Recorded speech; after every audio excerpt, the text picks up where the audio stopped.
আসসালামু আলাইকুম এভরিওয়ান, আপনারা সবাই কেমন আছেন? আশা করি আপনারা সবাই অনেক ভালো আছেন। তো আপনাদের মাঝে একটি ব্লগ ভিডিও নিয়ে হাজির হলাম। শুরুতেই আপনারা দেখতে পেয়েছেন আমি অনেকগুলো আলু নিয়েছি। সেই আলুগুলো ভালোভাবে চিকন চিকন করে কেটে নিয়েছি। দেখতে পাচ্ছেন আমি কীভাবে আলুগুলো কেটে নিয়েছি। তো সবগুলো আলু কেটে নেওয়ার পরে আমি ভালোভাবে ধুয়ে নেব।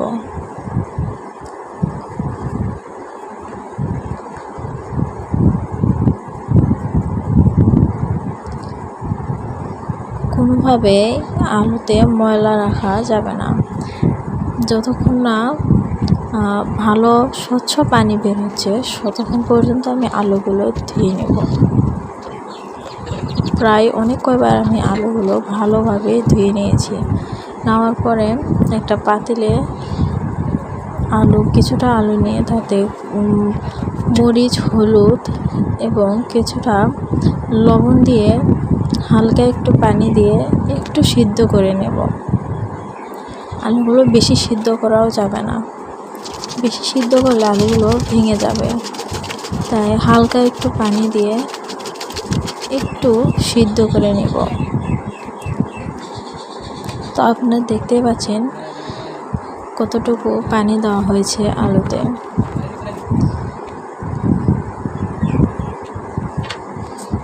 আলুগুলো সিদ্ধ করে নেওয়ার পরে এগুলো একটা একটা করে ছাদে রোদে শুকাতে দিয়ে দিলাম। প্রায় 2-3 দিন পরে শুকানোর পর দেখতেই পাচ্ছেন কীরকম হয়েছে। তো চলুন ভেজে নিই।